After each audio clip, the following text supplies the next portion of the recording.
더러운 김치 냄새가 대체 어디서 나는 거야?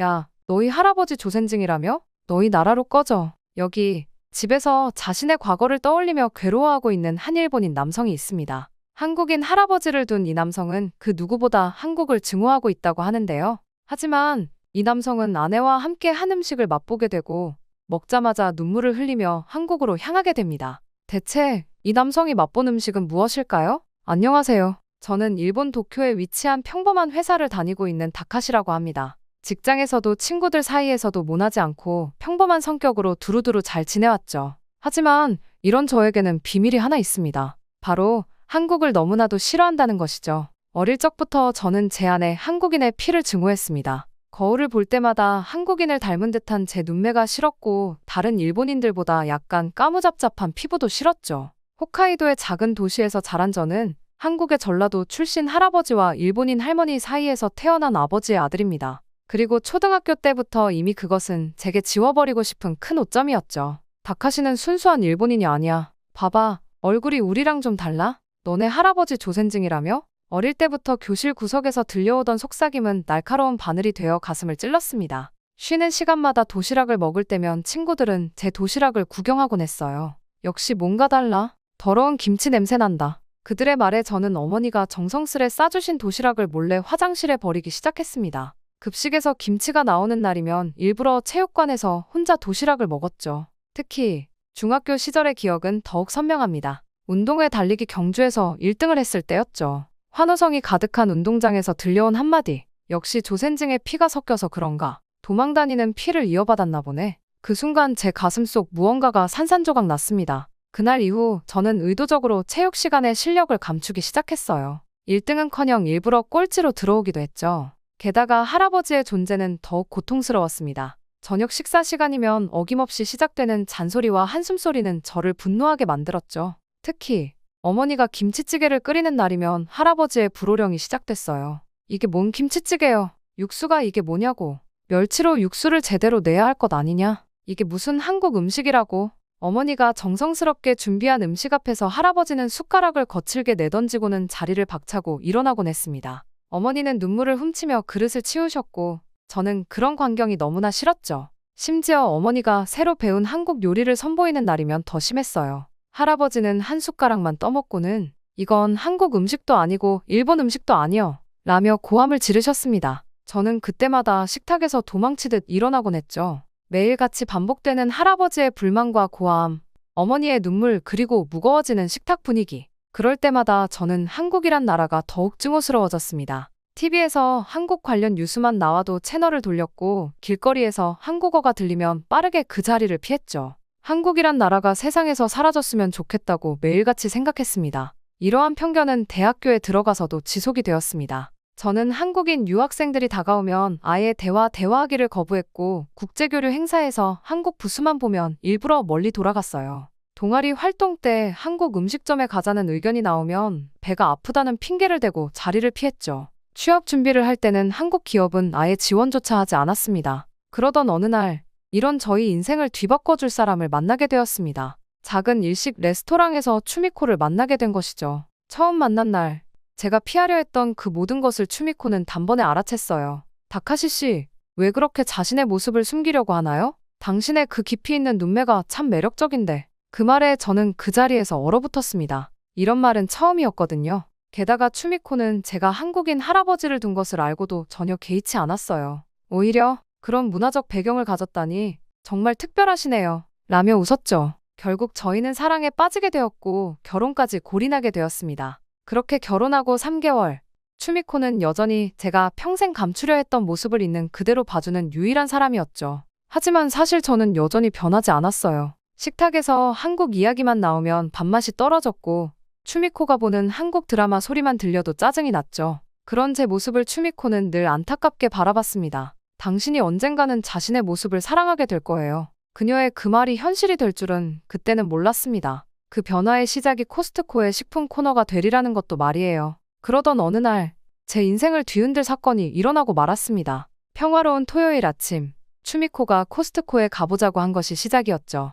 레스토랑 메뉴 개발에 도움이 될 것 같다며 외국 식재료들을 보고 싶다고 하더군요. 처음에는 마트에 가면 될 것을 굳이 코스트코까지 가야 하냐며 시큰둥하게 대답했습니다. 하지만 주방장으로서 레스토랑 매출을 올리기 위해 노력하는 아내의 모습을 떠올리니 마지못해 차키를 들 수밖에 없었습니다. 그렇게 도착한 도쿄 코스트코의 주차장은 이미 전쟁터였습니다. 주차 공간을 찾기 위해 여러 바퀴를 돌았고 겨우 자리를 잡는 데만 30분이 걸렸죠. 매장 안은 더 심했습니다. 주말이라 사람들로 발 디딜 틈조차 없었습니다. 1시간은 견디자고 다짐했지만 이 인파를 보니 그마저도 쉽지 않아 보였습니다. 매장 안으로 들어선 추미코는 곧장 식품 코너를 향했고 그곳에서 예상치 못한 광경을 마주했습니다. 한국 식품 코너 앞에 길게 줄이 서 있었던 겁니다. 한글이 크게 쓰여진 포장지들 앞에서 사람들이 차례를 기다리고 있었죠. 갈비살이라고 적힌 제품 앞에서는 특히 긴 줄이 이어졌습니다. 평소라면 한글만 봐도 고개를 돌렸을 텐데 이상하게도 그날은 그 광경이 계속 시선을 끌었습니다. 직원이 질서정연하게 줄 선 손님들에게 갈비살에 대해 설명했습니다. 100g에 298엔으로 일반 수입 소고기의 절반 가격이라고 했죠. 주변에서는 이미 여러 일본인 손님들이 갈비살을 카트에 담고 있었습니다. 한 주부는 매달 2번씩 구매한다며 처음 온 듯한 다른 손님들에게 이 제품을 열심히 추천하고 있었죠.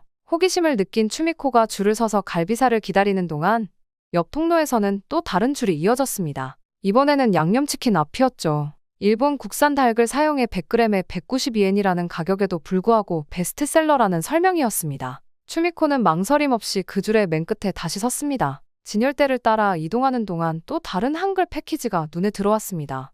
불닭볶음면이라는 제품 위에는 2년 연속 베스트셀러라는 문구가 붙어 있었습니다. 이 제품 앞에도 줄이 이어져 있었죠. 계산대 앞에 선 다른 손님들의 카트에도 이런 한글 제품들이 가득했습니다. 이렇게 많은 일본인들이 한국 제품을 사기 위해 줄까지 서서 기다리는 모습은 처음 보는 광경이었습니다. 계산을 하는 동안 직원이 갈비살 조리법을 설명해 주었습니다. 대각선으로 썰어서 구우면 더 맛있다는 설명을 들으며 문득 할아버지의 목소리가 떠올랐습니다. 설날이면 몰래 구워주시던 고기를 썰 때의 그 독특한 칼질 방법이 생각났죠. 그때는 맛있다고 생각했던 그 맛을 언제부터인가 부정하기 시작했던 제 모습이 떠올라 가슴 한켠이 묘하게 저릿했습니다. 그렇게 장을 다 보고 주차장으로 돌아오는 길, 추미코는 제 복잡한 표정을 알아챘는지 조용히 말했습니다. 음식에는 국경이 없어요. 맛있는 건 맛있는 거예요. 주방장으로서 알게 된 건데 음식은 진심을 담는 그릇이에요. 집으로 돌아오는 차 안에서 한글로 된 포장지들이 계속 눈앞에 아른거렸습니다. 그리고 그 많은 일본인들이 줄까지 서서 한국 식품을 기다리던 모습도 떠올랐죠. 제가 그토록 부정하고 싫어했던 것들을 다른 사람들은 이렇게 자연스럽게 받아들이고 있었다는 사실이 저를 당황스럽게 했습니다. 그렇게 집으로 돌아와 냉장고에 코스트코 쇼핑백을 넣으면서도 제 마음은 복잡했습니다. 한글로 쓰인 포장지들이 눈에 들어올 때마다 가슴 한켠이 불편했죠. 추미코는 저녁 식사 준비를 하겠다며 앞치마를 둘렀고 저는 거실에서 텔레비전을 보는 척하며 주방의 상황을 곁눈질로 살폈습니다. 추미코가 갈비살 포장을 뜯었습니다. 포장지를 펼치자 은은한 마늘향이 주방 안에 퍼졌습니다. 어릴 적 설날이면 맡았던 바로 그 향이었죠. 할아버지가 숨어서 구워주시던 그 고기 냄새가 20년도 더 지난 지금 도쿄의 제 집 주방에서 다시 피어오르고 있었습니다. 어머, 이건 정말 놀랍네요. 추미코가 고기를 살피며 말했습니다. 이 마블링 보세요. 와규의 상급과 비슷한 수준이에요. 이 가격에 이런 퀄리티라니. 일식 레스토랑에서 10년 넘게 최고급 와규를 다뤄온 추미코의 말에 저도 모르게 주방으로 다가갔습니다. 고기 표면을 가로지르는 하얀 무늬가 마치 눈꽃처럼 아름다웠습니다. 분명 가격은 와규의 3분의 1도 안 되는데 보기에는 전혀 뒤처지지 않았죠. 추미코는 직원이 알려준 대로 고기를 대각선으로 썰기 시작했습니다. 그 순간 저도 모르게 자리에서 일어났습니다. 칼날이 고기를 가로지르는 각도가 할아버지의 그것과 정확히 일치했기 때문입니다. 지금 생각해보면 그건 전통적인 한국식 고기 써는 방법이었겠지만 그때는 할아버지만의 특별한 방법이라고 생각했었죠. 프라이팬에서 기름이 튀는 소리가 들렸습니다. 고기가 달궈진 팬에 닿자마자 짙은 향이 피어올랐습니다. 와규를 구울 때와는 전혀 다른 향이었죠. 마늘과 간장이 섞인 듯한 그러면서도 깊이 있는 향기가 주방을 가득 채웠습니다. 그리고 마침내 첫 접시가 식탁에 올랐습니다. 노릇하게 구워진 갈비살 위로 파가 뿌려져 있었습니다. 젓가락을 들기도 전에 추미코가 먼저 한 점을 집어먹었고 곧이어 놀란 목소리가 터져나왔습니다. 믿을 수가 없어요. 이건 최고급 와규와도 견줄만해요. 와규는 부드럽기만 한데 이 갈비살은 부드러우면서도 깊이 있는 맛이 있어요. 레스토랑에서 이런 맛을 내려면 일주일은 숙성시켜야 하는데 저는 추미코를 따라 조심스럽게 젓가락을 들었습니다. 한 점을 입에 넣는 순간 오랫동안 잊고 있었던 맛이 혀끝을 강타했습니다. 부드러운 육질은 분명 최고급 와규와 비슷했지만 맛은 완전히 달랐습니다. 은은한 마늘 향, 적당한 감칠맛, 그리고 무엇보다 고기 본연의 풍미가 살아있었죠. 와규의 단조로운 부드러움과는 비교도 할 수 없는 다채로운 맛이었습니다. 이제 알겠어요. 추미코가 두 번째 조각을 집으며 말했습니다. 왜 사람들이 이렇게 줄을 서서 기다리는지. 이건 단순한 고기가 아니라 예술이에요. 게다가 이 가격이라니. 레스토랑에서 와규를 쓰는 것보다 이걸 쓰는 게 더 나을 것 같아요. 결국 그날 밤 우리는 양념치킨도 데워보기로 했습니다. 전자레인지에 데우는 동안에도 달콤한 향이 가득했지만 첫맛은 조금 실망스러웠습니다. 양념은 겉돌기만 하는 것 같았고 속은 심심했죠. 하지만 추미코는 남은 치킨을 다시 포장해 냉장고에 넣었습니다. 다음 날에 다시 먹어보자고 하더군요. 그리고 다음 날 기적 같은 일이 일어났습니다. 하루 숙성된 치킨의 맛이 완전히 달라져 있었던 겁니다. 양념이 속살까지 스며들어 짠맛은 줄고 달달한 맛이 올라왔습니다. 치킨과 소스가 완벽하게 조화를 이루고 있었죠. 이러한 맛에 감탄한 저희는 용기를 내어 불닭볶음면도 끓여보았습니다. 2년 연속 베스트셀러라는 말이 자꾸 맴돌았거든요. 뜨거운 물에 면을 익히고 마지막으로 소스를 부었을 때 저희는 조금 걱정했죠. 너무 매워 보였거든요. 이걸 정말 먹어도 되는 걸까요? 그러다 걱정스러운 표정으로 불닭볶음면을 바라보던 추미코가 먼저 한 젓가락을 들었습니다. 그러곤 곧바로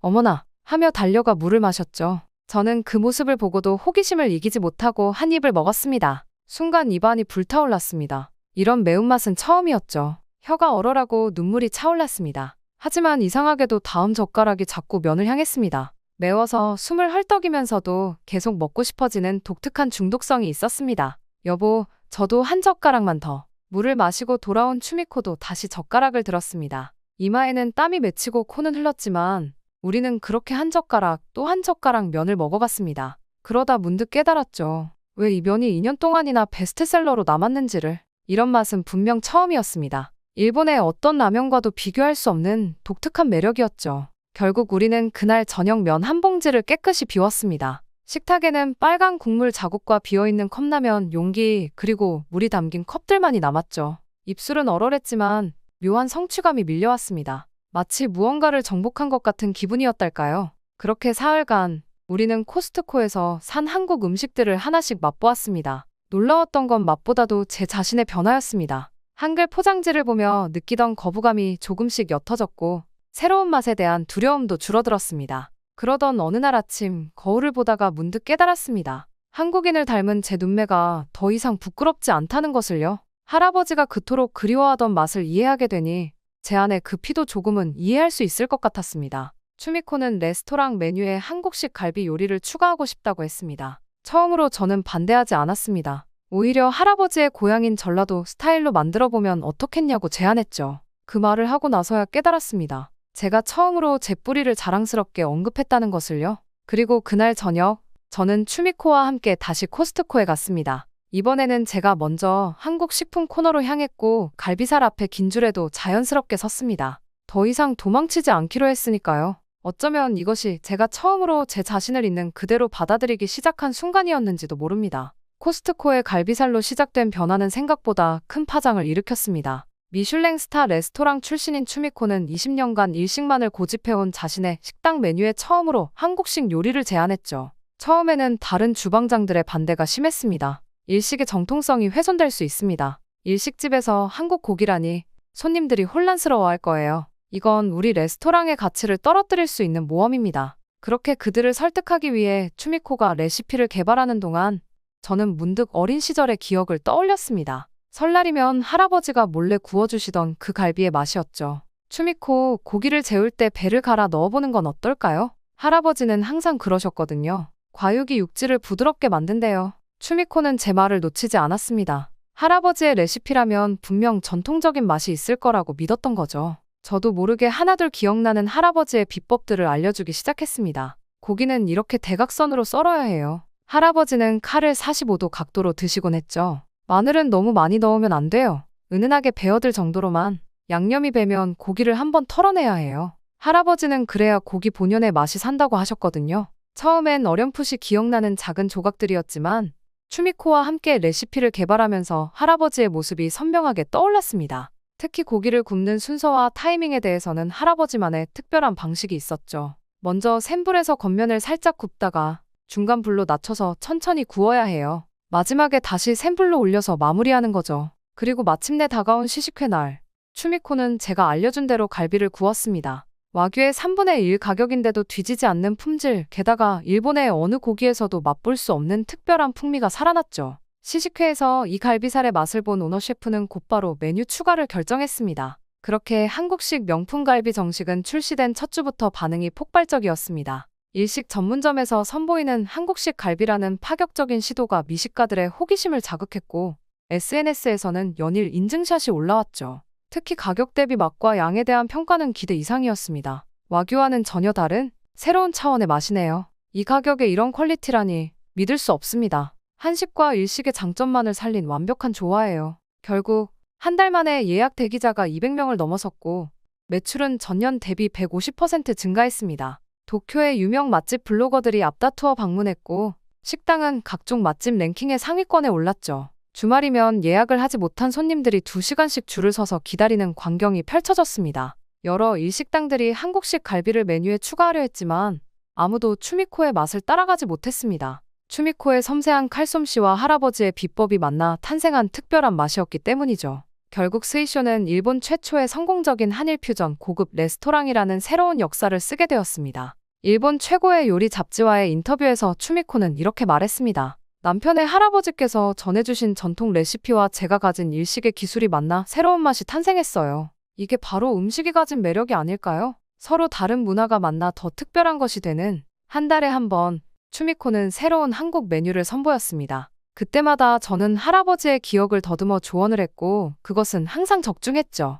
양념치킨 덮밥, 불닭 파스타, 김치 리조또까지 매번 새로운 메뉴들은 항상 화제가 되었고 곧 추미코의 가게는 혁신적인 한일 퓨전의 성지로 불리게 되었습니다. 하지만 가장 큰 변화는 저에게 일어났습니다. 저의 일상이 점점 바뀌기 시작했거든요. 한국 기업과의 협업 프로젝트가 있다고 하면 제가 먼저 손을 들었고 점심시간이면 동료들을 데리고 한국 식당을 찾아다녔습니다. 특히 제가 추천하는 음식점은 항상 호평을 받았죠. 코스트코에서 산 불닭볶음면을 사무실에서 끓여 먹는 것이 팀의 새로운 문화가 되었고 한국 과자를 나눠 먹는 것도 일상이 되었습니다. 동료들은 이제 저를 한식 전문가로 부르며 새로운 한국 음식을 추천해달라고 했습니다. 작년까지만 해도 한국이란 단어에 움츠러들던 제가 이제는 아내의 새로운 메뉴 개발에 할아버지의 레시피를 전수하고 회사에서는 한국과의 가교 역할을 하고 있다는 게 신기할 따름입니다. 할아버지가 그토록 고집스레 고향의 맛을 그리워하던 이유를 이제야 조금은 이해할 수 있을 것 같습니다. 여보, 우리 한국에 가보는 게 어떨까요? 어느 날 저녁, 추미코가 조심스럽게 제안했습니다. 레스토랑 메뉴 개발을 위해서라고 했지만 저는 알았습니다. 제 마음의 변화를 지켜봐온 아내였기에 이제는 제가 할아버지의 고향을 마주할 준비가 되었다고 생각했던 거겠죠. 떠나기로 한 날짜는 4월 초였습니다. 벚꽃이 만개하는 시기라고 했어요. 일정을 짜면서 처음으로 할아버지의 고향을 검색해 보았습니다. 전라도. 그동안 단순히 지명으로만 알고 있었던 그곳의 사진들을 보며 가슴이 뭉클해졌어요. 푸른 산과 들, 구불구불한 시골길, 오래된 장터의 모습. 할아버지가 젊었을 때 보았을 풍경이 이랬을까요? 비행기에서 내려 첫 발을 디딘 인천공항. 처음 마주한 한국은 제가 상상했던 것과는 달랐습니다. 현대적이면서도 전통이 살아있는 공간이었죠. 한글로 가득한 공간 속에서 이상하리만큼 편안함이 밀려왔어요. 공항 면세점에서 본 화장품 매장들의 화려함과 세련됨에 추미코는 연신 감탄했습니다. 서울에서 전라도로 향하는 KTX는 또 다른 놀라움이었어요.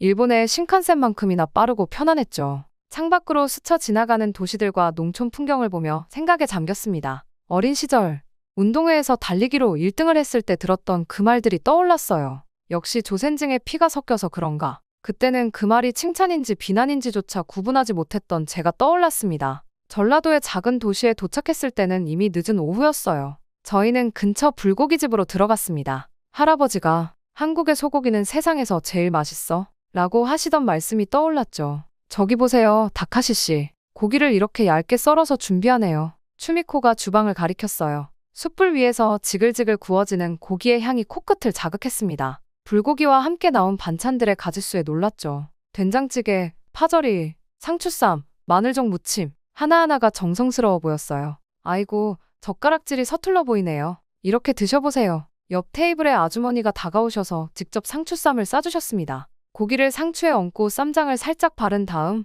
마늘과 함께 먹으니 입안 가득 새로운 맛이 퍼졌어요. 우리 며느리도 처음엔 이렇게 어색했었어요. 근데 지금은 나보다 더 잘 싸요. 아주머니의 따뜻한 말씀에 긴장이 풀렸습니다. 여보, 우리 레스토랑에도 이런 메뉴를 넣어보면 어떨까요? 추미코의 눈이 반짝였습니다. 저희 가게 특제 소스예요. 가져가서 드셔보세요. 계산할 때 주인 아주머니가 종이백을 건네주셨어요. 거절하려 했지만 멀리서 온 손님한테 성의 표시? 라며 한사코 들려주셨죠. 일본에선 상상하기 힘든 일이었어요. 골목길로 접어들자 한 할머니가 대문 앞에서 호박을 썰고 계셨습니다. 저희를 보시더니 어디서 오셨어요? 라고 물으셨죠. 서툰 한국어로 대화를 나누다 보니 어느새 할머니 댁 마당에 앉아 수박을 먹고 있었어요. 요즘 젊은 사람들은 이웃이랑 인사도 잘 안 해. 그래도 이렇게 멀리서 온 손님들이랑 이야기하니 좋네. 할머니의 말씀에 마음이 따뜻해졌습니다. 시장 골목으로 가는 길에 우연히 들른 떡집에서는 주인 아저씨가 갓 만든 호떡을 하나 더 넣어주셨어요. 첫 손님이라 서비스예요.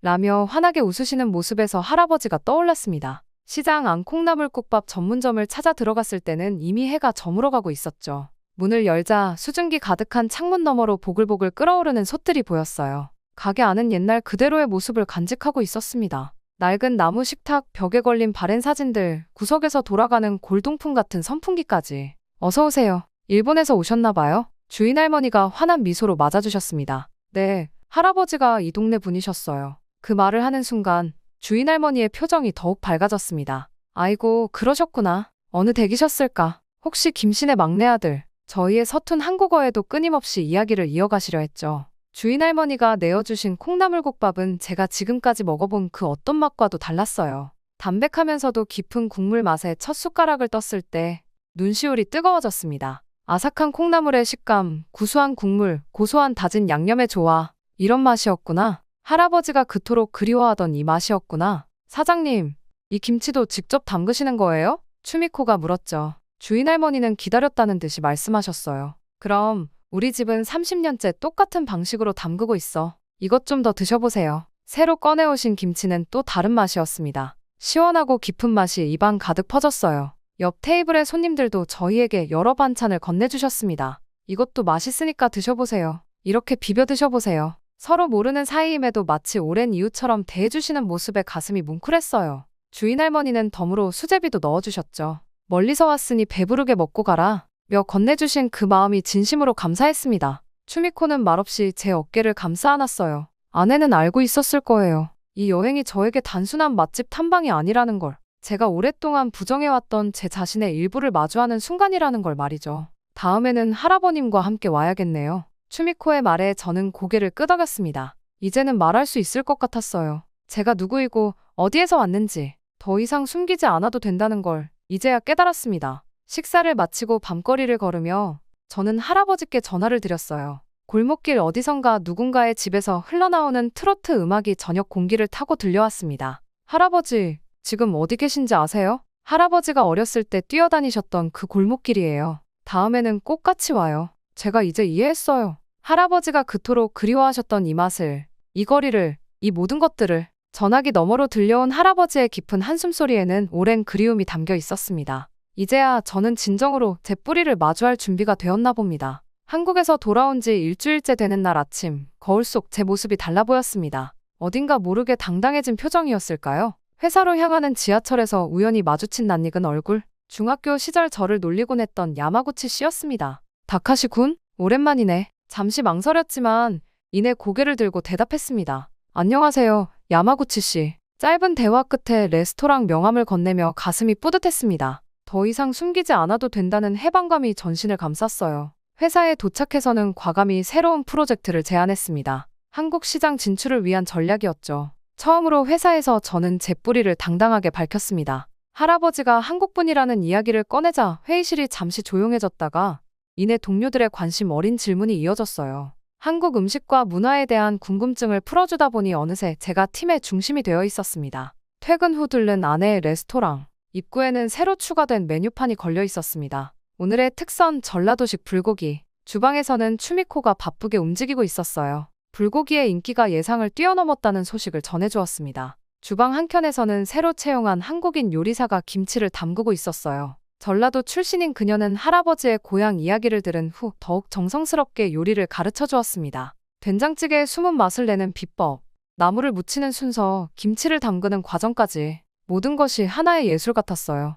주말이면 할아버지를 모시고 레스토랑에 들렀습니다. 할아버지는 주방을 들여다보시며 이것저것 조언해 주셨어요. 때로는 쓴소리도 하셨지만 그 말씀 하나하나가 이제는 귀중하게 들렸습니다. 이제 내가 내 고향 음식을 이렇게 이어가는구나. 할아버지의 눈시울이 붉어졌어요. 그동안 제가 얼마나 할아버지의 마음을 몰랐었는지 새삼 깨달았습니다. 레스토랑은 점점 더 입소문이 나기 시작했습니다. 일본에서는 맛볼 수 없는 독특한 한식의 맛을 찾아 멀리서도 손님들이 찾아왔어요. 특히 저희가 개발한 퓨전 메뉴는 젊은 층에게 큰 인기를 얻었습니다. 일본식 카레에 김치를 곁들인 김치 카레, 우동 국물에 전라도식 육수를 더한 크로스 우동 같은 메뉴들이었죠. 매달 새로운 한국 메뉴를 연구하는 것이 이제는 가장 큰 즐거움이 되었습니다. 지난주에는 할아버지의 고향 마을에서 택배가 도착했어요. 그날 들렀던 김치찌개 가게 할머니께서 보내주신 채소들이었습니다. 편지에는 손주를 위해 직접 기른 거야 라는 말씀이 적혀 있었죠. 이제 주말마다 코스트코에 들르는 것은 이제 저희 부부의 소소한 행복이 되었습니다.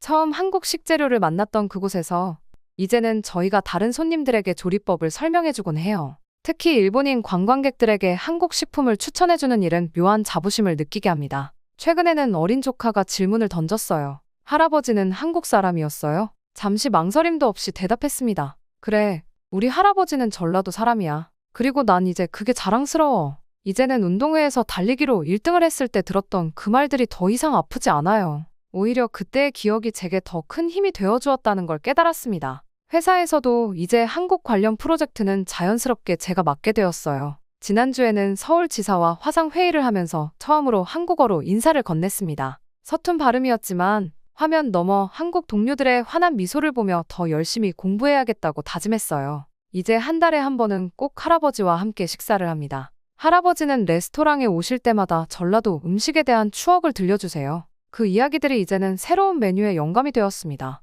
어머니도 이제는 할아버지와 함께 주방에 들어가 요리를 배우곤 해요. 추미코는 최근 한국어 학원에 등록했습니다. 다음번 한국 방문 때는 현지의 시장에서 직접 식재료를 고르며 대화를 나누고 싶다고 했어요. 저도 틈틈이 한국어를 공부하고 있습니다. 할아버지의 고향 사투리는 아직도 어렵지만 그 말투에 담긴 정겨움은 이제 충분히 느낄 수 있습니다. 우리 레스토랑은 이제 단순한 식당이 아닌 문화의 가교가 되어가고 있습니다. 음식을 통해 서로를 이해하고 차이를 즐기며 새로운 맛을 창조해내는 공간이 되었어요. 그리고 저는 이곳에서 매일매일 조금씩 성장하고 있습니다. 더 이상 제 뿌리를 부정하지 않고 오히려 그것을 자랑스럽게 이야기할 수 있게 되었으니까요. 얼마 전에는 지역 신문사에서 취재를 왔습니다. 전통과 혁신이 만나는 곳이라는 제목으로 저희 레스토랑을 소개했어요. 기자는 특히 한일 문화의 조화로운 만남에 큰 관심을 보였습니다. 취재 중에 할아버지의 이야기를 하면서 제 눈시울이 붉어졌던 걸 기사에서도 그대로 담아주었더군요.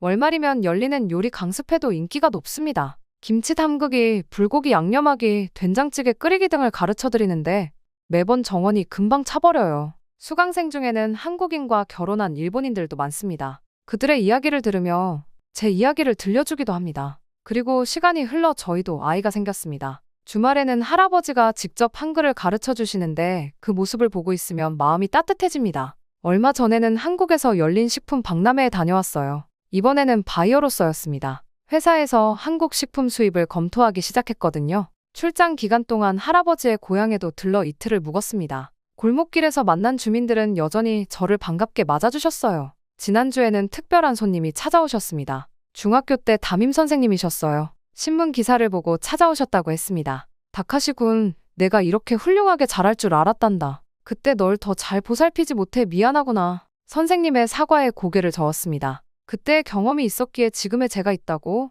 오히려 감사하다고 말씀드렸어요. 요즘은 한국의 요리사들과 온라인으로 교류하는 것이 일상이 되었습니다. 서로의 레시피를 공유하고 새로운 조리법을 연구하면서 음식의 세계는 더욱 넓어지고 있어요. 곧 한국의 유명 셰프와 협업하여 팝업 레스토랑도 열 예정입니다. 추미코는 최근 한국 요리 자격증에 도전하겠다고 선언했어요. 전통 한식의 기본을 제대로 배워야 새로운 퓨전 요리도 만들 수 있다는 게 그녀의 생각입니다. 저는 그런 아내가 자랑스럽습니다. 가을에는 할아버지와 함께 한국을 다시 방문하기로 했어요. 이번에는 할아버지의 초등학교도 찾아가 보려고 합니다. 그곳에서 할아버지가 들려주실 이야기들이 벌써부터 기대됩니다. 더 이상 제 정체성을 숨기지 않게 된 지금 삶은 더욱 풍요로워졌습니다. 한국과 일본 두 나라의 문화가 제 안에서 조화롭게 어우러지고 있어요. 그리고 이제는 그것이 약점이 아닌 저만의 특별한 강점이 되었다는 것을 깨달았습니다. 맛의 여정은 계속됩니다. 이제는 제가 먼저 손을 내밀어 다른 이들을 초대하고 있어요.